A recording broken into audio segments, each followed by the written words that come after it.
America hides its darkest secrets behind beautiful walls and quiet doors. From coast to coast, there are homes so cursed that even the bravest ghost hunters refused to return. These are not just haunted houses, they are gateways to something older, something that watches from the corners and waits for night to fall. Some of these homes still stand erect, with lights glowing in the windows, as if daring you to step inside. Others are left to rot, swallowed by time, their doors sealed, but their whispers alive. Each one holds a story that never ended, a spirit that never left, and a darkness that does not forgive. Tonight, we open those doors. We walk the hallways, where footsteps echo without bodies, where laughter turns into screams, and where shadows move against the light. These are the places that make believers out of skeptics, where investigators drop their cameras, and where silence is more terrifying than sound. So dim your lights, take a deep breath, and whatever you do, do not look behind you, because these are America's 15 most haunted houses, so cursed, even ghost hunters fled. Haunted house number 1, LaLaurie Mansion, New Orleans, Louisiana. In the heart of the French Quarter stands a mansion so beautiful, yet so cursed, that even time itself seems afraid to touch it. The LaLaurie Mansion. Behind its grand iron gates and elegant windows lies one of the darkest stories in American history. In the early 1800s, this house belonged to Madame Delphine LaLaurie, a woman of wealth, grace, and high society. To the world, she was charming and refined, hosting glittering parties where New Orleans elite gathered under chandeliers and music. But behind those walls, when the laughter faded and the guests went home, a nightmare began. The neighbors first suspected something was wrong when screams were heard at night. They whispered about the cries of people in pain, about chains rattling, and about shadows moving in candlelight where no one should be. For years, no one dared to question Madame LaLaurie. Her power and reputation kept the truth buried, until the night of the fire. In 1834, a blaze erupted in the mansion's kitchen. When rescuers broke through the locked doors upstairs, what they found would haunt New Orleans forever. Hidden rooms filled with suffering, torture, and death. The walls themselves seemed to bleed with the memory of agony. Madame LaLaurie vanished that night, fleeing into the darkness, leaving behind only her sins and her screams. After that night, the mansion refused to rest. The people of New Orleans said they could hear wailing from inside the empty house. Windows slammed shut on their own. Cold winds rushed through rooms that were perfectly sealed. Workers hired to restore the place left in terror, some swearing they saw pale figures, bound in chains, drifting down the staircase. Decades passed, and the mansion changed owners many times. None stayed long. Furniture moved on its own. Unseen hands tugged at clothes. Some said they heard Madame LaLaurie herself, laughing softly, her voice gliding through the halls like poison in the air. Others claimed the spirits of her victims still cried out for justice, their pain trapped in the walls forever. Even ghost hunters and skeptics have fled this place. Equipment fails without reason. Batteries drain in seconds. Voices echo through the static, whispering names no one knows. Those who enter often report feeling a pressure in their chest, as if the house itself is watching, remembering, deciding who can leave. Today, the LaLaurie Mansion still stands tall on Royal Street, its beauty hiding the horror within. Tour guides stop outside its gates but never go in. Locals cross the street rather than walk too close after dark. They say the house breathes at night, that the windows flicker with candlelight, and that sometimes, if you listen closely, You can still hear the sound of chains dragging across the floor. In a city filled with ghosts, the LaLaurie mansion remains the most feared, not because of what was seen, but because of what was done. Evil does not fade when the walls remember, and in New Orleans, those walls have never forgotten. Number 2. The Amityville Horror House, Amityville, New York. On the quiet suburban street of Ocean Avenue, surrounded by trees and a calm breeze from the bay, stands a house that changed the way the world sees fear. The Amityville Horror House, a white Dutch colonial with dark windows shaped like eyes, staring out at anyone who dares to look back. In November 1974, this peaceful home became the scene of something unimaginable. Ronald DeFeo Jr., a young man living there with his family, took a rifle and murdered 6 of his own, his parents and 4 siblings, as they slept in their beds. The town of Amityville was shaken. No one could understand how such horror could happen in such a quiet neighborhood. A year later, the house was sold to George and Kathy Lutz and their 3 children. They moved in, hoping to start a new life.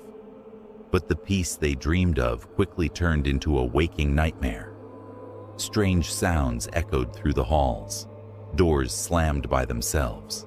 The smell of decay filled the air, even when the house was spotless. The temperature dropped suddenly, so cold that breath turned to fog.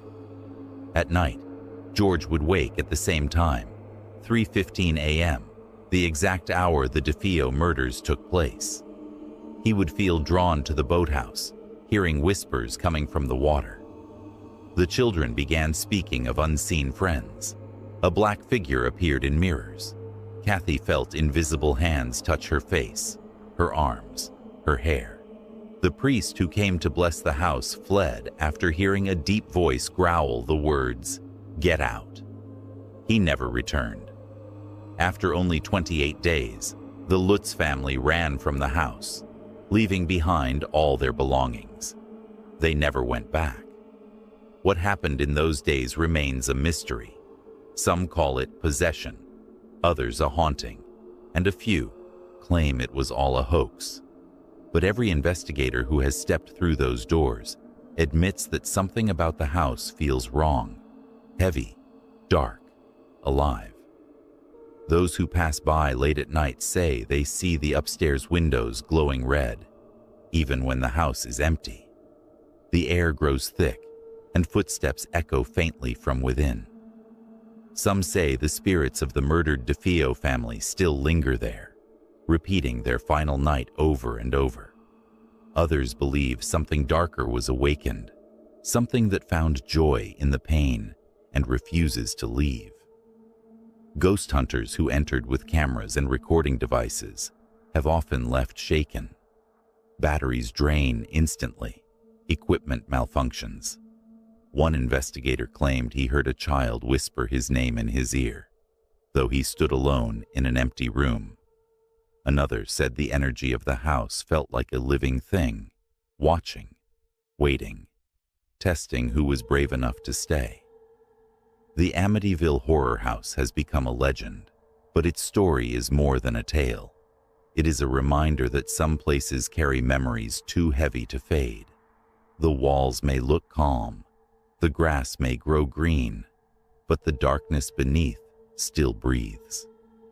The house has since been sold and renamed, its address changed to discourage tourists. Yet even with a new name, its reputation remains. Locals still lower their voices when they speak of it. They say that no matter what you call it, the evil inside knows who it is. And so it stands, quiet and still, the house on Ocean Avenue, watching through those windowed eyes, waiting for the next soul who dares to believe it is just another home. Number 3. Winchester Mystery House, San Jose, California. In the heart of San Jose stands one of the strangest and most haunted mansions in all of America, the Winchester Mystery House, a sprawling maze of endless halls, hidden doors, and staircases that lead nowhere. It is said that madness built it, but grief gave it life. This was the home of Sarah Winchester, the widow of William Winchester, heir to the fortune made from the Winchester rifle. The same weapon that changed history and that took countless lives. After her husband and infant daughter died, Sarah was overcome by sorrow. She sought guidance from a spiritual medium who told her that the spirits of those killed by the Winchester rifle were cursing her family and that she would never know peace unless she built them a house. But not just any house, a home that would confuse the dead, a place that would never be finished, a house without an end. So Sarah began building in 1884, and she never stopped. For 38 years, carpenters worked day and night. Rooms were built, torn down, and rebuilt again. Doors opened into walls. Windows looked into other rooms instead of the outside. Staircases led straight into ceilings. Secret passages twisted through the walls like veins. No one but Sarah knew the full design. She believed that as long as construction continued, the spirits would remain calm. But if the hammers stopped, they would come for her. Visitors to the Winchester Mystery House say it feels alive. The air is heavy, as though the house itself is breathing. People hear footsteps on the upper floors when no one is there. Cold spots drift through the hallways, and faint whispers echo from behind locked doors. Some claim they have seen Sarah's shadow, gliding silently through the rooms, still watching over her creation. Even ghost hunters, armed with their equipment and experience, have left the house shaken. Cameras shut off without warning. Recorders captured soft voices that repeat the same words again and again. Why stop building? One team reported seeing a doorknob slowly turn by itself, though no one stood on the other side. The house has more than 160 rooms, yet there is no real map, no true layout. Some doors open to sheer drops. Others lead to nothing but darkness. It is as though Sarah built a labyrinth for the lost, a place where the restless dead could wander forever, never finding their way out. When Sarah died in 1922, construction finally stopped. The workers laid down their tools, and for the first time in nearly 4 decades, the mansion fell silent. But locals say that the silence did not last long. They claim that at night, hammers still tap faintly in the walls, that phantom footsteps walk the stairs, and that Sarah herself continues her endless work from beyond the grave. Today, the Winchester Mystery House stands as a monument to guilt, grief, and the weight of a haunted conscience. It is more than a house. It is a maze of sorrow, built by a woman who believed that she could build her way out of death itself. And perhaps, in some way, she succeeded. Because even now, long after her own death, her house still grows in whispers and memory. It waits in silence, its endless rooms holding secrets that no one living will ever truly understand. Number 4. The Myrtles Plantation, St. Francisville, Louisiana. Beneath the moss-draped oaks of St. Francisville stands one of the most haunted homes in the American South, the Myrtles Plantation, a beautiful mansion wrapped in white pillars with wide porches and quiet charm. But behind its beauty lies a darkness that has lasted for centuries. The Myrtles Plantation was built in 1796, and since then, it has become known as a place where the dead refuse to leave. They say 10 murders and countless tragedies have taken place here, though not all were ever recorded. Each generation has added another story, another shadow, another spirit to its long history. The most famous tale is that of Chloe, a young enslaved woman who worked in the house. Legend says she was caught listening at a keyhole and punished by having one of her ears cut off. To hide her scar, she wore a green headscarf. Seeking revenge, Chloe baked a cake laced with poison. But the plan went wrong. The mistress of the house and her 2 daughters died. In rage, the others hanged Chloe from a tree. And since that day, her spirit has never left the plantation. Visitors and staff have seen her wandering the halls, her green scarf glowing faintly in the dark. Her reflection has appeared in mirrors, photographs, and glass windows. Even when no one is around, her footsteps echo across the old wooden floors. But Chloe is not alone. There are stories of children's laughter echoing from empty rooms, of a piano playing softly at night, and of a woman in white who appears near the staircase where she was once shot. Guests who stay overnight report being touched by unseen hands or waking to the sound of whispers beside their bed. One of the most chilling accounts comes from a photo taken in the 1990s by a visitor. Standing between 2 buildings was the faint, shadowy figure of a woman, her head slightly bowed, her form clear as day. Experts could not explain it. No one present that day saw her in person. Even ghost hunters have left the myrtles shaken. Their cameras flicker, voices are recorded whispering names, and sudden drops in temperature sweep through rooms like invisible storms. One investigator swore that as he asked for a sign, a door creaked open slowly by itself, and a faint humming filled the air. Despite the fear, the plantation still draws people from around the world. Some come seeking proof, others seeking peace, but all agree that something lingers here, something powerful and sorrowful. The Myrtles is not just haunted, it feels alive, as though the souls within still remember every moment of their pain and loss. At sunset, when the air turns golden and the Spanish moss sways gently in the breeze, the plantation looks almost peaceful. But when the night comes, the calm breaks. The lights flicker in the windows, footsteps sound on the porch, and the wind carries a voice that seems to say, "We are still here." The Myrtles plantation stands as both a monument to beauty and a graveyard of memory, a reminder that history cannot always be buried, because sometimes the past does not rest beneath the ground. It walks among us. Number 5. Hampton Lillibridge House, Savannah, Georgia. On a quiet cobblestone street in the historic city of Savannah stands a house that seems to breathe with an unease all its own. The Hampton Lillibridge House. Its pale blue walls and elegant design hide a darkness that has lingered for centuries. This house is more than haunted. It is alive with sorrow, mystery, and something that watches from the corners. The story begins in the 1790s, when Hampton Lillibridge, a wealthy merchant from Rhode Island, built the house for his family. At first, it was a place of laughter and light. The sound of horse carriages and the smell of magnolia filled the air, but the peace would not last. Within a few short years, tragedy struck.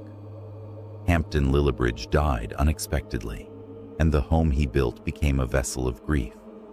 For decades, the house passed from one owner to another, each reporting strange happenings they could not explain. Servants spoke of cold air that moved through sealed rooms, of doors that opened in the middle of the night, and of whispers that rose from the walls like a breath. The house began to change people. Some grew restless, others fell ill. A few simply left and never returned. When the home was nearly destroyed in the mid-20th century, a man named Jim Williams decided to save it. He was known for restoring historic buildings throughout Savannah, and he saw beauty where others saw only ruin. But from the moment he began the restoration, strange events plagued the project. Workers refused to enter certain rooms after hearing footsteps when no one was inside. Tools disappeared only to be found neatly arranged hours later. A heavy presence seemed to follow them wherever they went. During the restoration, something was uncovered beneath the house. Some say it was an old crypt, others claim it was a forgotten grave. Whatever it was, the workers sealed it quickly, and from that moment, the haunting grew stronger. The noises became louder, the shadows deeper. At night, Williams himself reported hearing the sound of furniture scraping across the floor, even when no one was in the room above him. Then came the day that nearly broke him. A worker was standing in an upstairs doorway when, without warning, he was lifted off his feet and thrown across the room. No one touched him. There were no wires, no tricks, just a sudden violent force that left the man shaken and speechless. He quit that same day, refusing to return, and swore that the house was cursed. Neighbors began to notice strange lights glowing in the windows long after the workers had gone. Some saw a tall figure standing at the top window, watching the street below. Others heard voices drifting out into the night, speaking words they could not understand. One evening, as the restoration neared completion, Jim Williams invited a group of friends to see the progress. As they stood in the parlor, a deep chill filled the room. The chandelier above them began to sway, though the air was still. Then came a low, guttural sound, a voice that seemed to come from the very walls. One of the guests fainted. Another ran from the house, refusing to ever return. Even after the renovations were finished, no one stayed there for long. Visitors described feeling dizzy or disoriented the moment they stepped inside. Cold drafts would pass through closed rooms.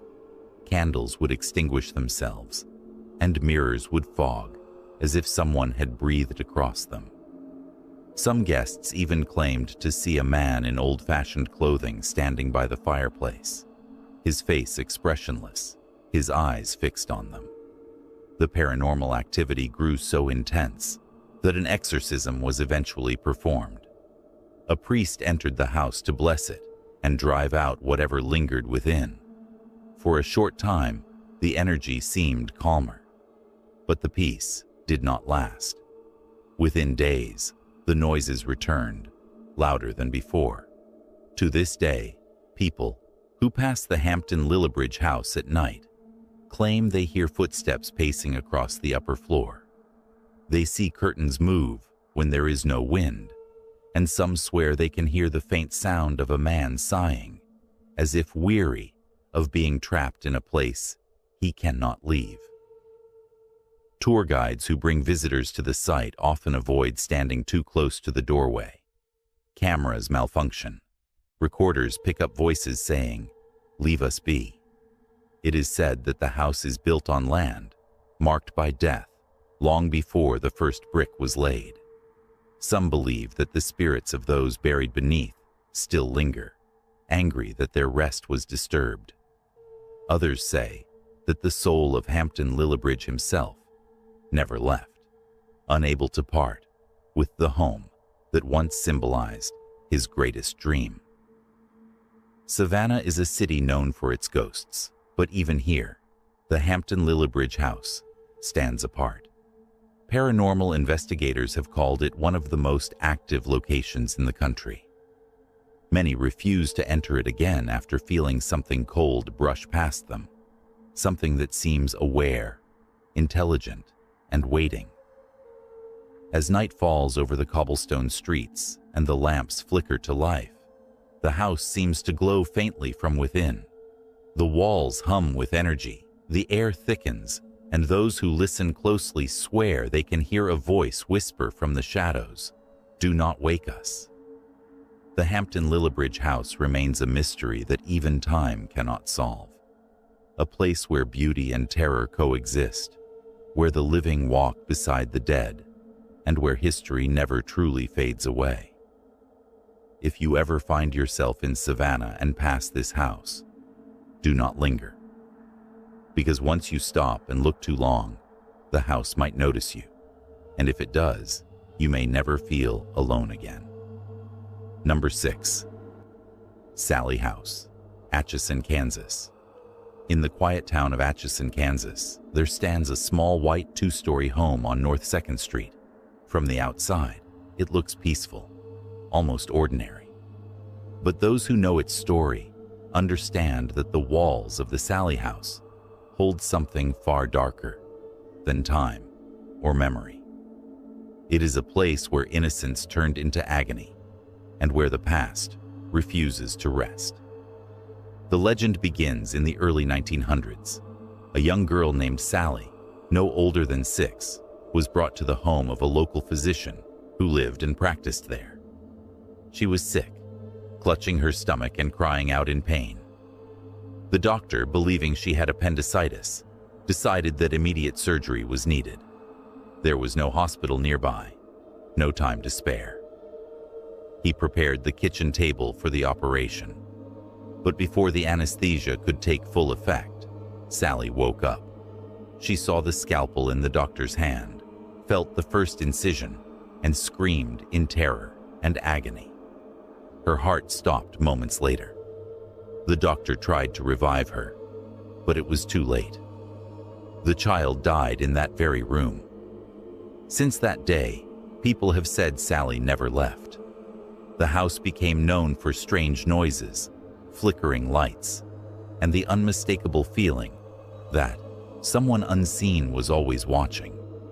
Some call her spirit vengeful. Others say she is lost and confused, trapped in the place of her final fear. For decades, the house sat quietly, passed from one family to another. Each new owner told stories that grew eerily similar. Toys would move by themselves. Lights would turn on and off. Cold spots would appear suddenly, lingering like invisible hands on bare skin. Pets refused to enter certain rooms, barking at empty corners, as if warning their owners of something they could not see.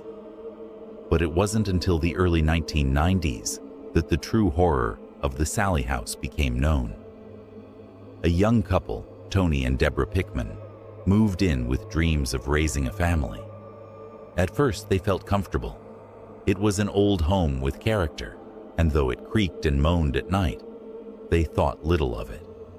Then, the odd things began. Their dog stood growling at the nursery door for hours, his fur standing on end. The phone would ring, but when they answered, there was only static. Lights flickered without cause. Toys arranged themselves in perfect circles. The couple would find items they had just set down, moved to another room. Deborah began to notice small signs that felt almost playful. Childlike drawings appearing on walls, her son's toys placed neatly on the stairs. She believed the spirit might be that of a lonely little girl. But as days turned into weeks, the energy in the house began to change. Tony started waking in the middle of the night with deep scratches on his arms and chest. Sometimes the scratches appeared right before Deborah's eyes, forming across his skin as if from invisible claws. One night, as he stood in the kitchen, a picture frame flew off the wall and shattered at his feet.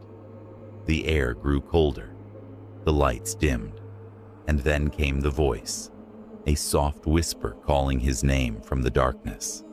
The haunting became more violent. Tony would see a little girl at the end of the hallway, staring silently. Her dress was old-fashioned, her eyes wide and dark. Sometimes she smiled, and sometimes she did not. He would blink, and she would be gone. But the feeling she left behind was always the same, a deep, suffocating dread. The couple contacted paranormal investigators. Cameras were set up throughout the house, and what they captured shocked everyone. Objects moved on their own. Electronic devices malfunctioned. One camera even caught the shadow of a small hand pressing against the nursery wall when no one was there. Psychics were called in, and one after another claimed the same thing. The spirit in the house was indeed that of a young girl, but there was something else with her. Something darker. They believed that Sally was not the only presence trapped within those walls. Some thought a demonic entity had attached itself to the home, using Sally's image to lure people in, to gain sympathy before turning malicious. Tony grew increasingly tormented.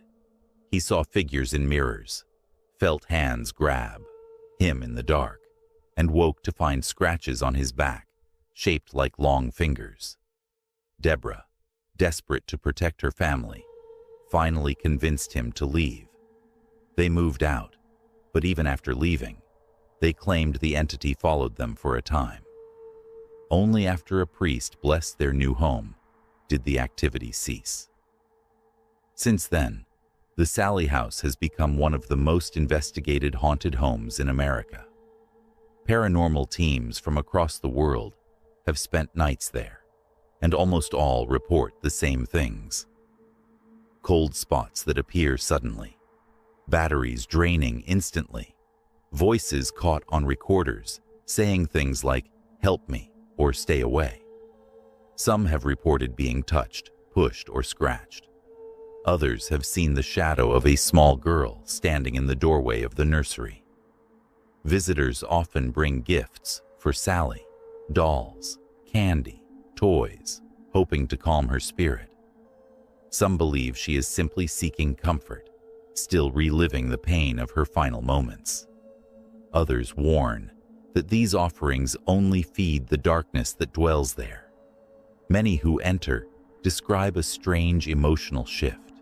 They begin to feel anxious, then dizzy, as though something is closing in around them.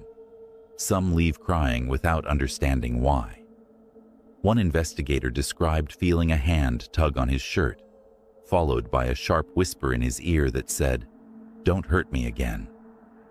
Locals in Atchison avoid the house after dark. Taxi drivers refuse to stop near it at night.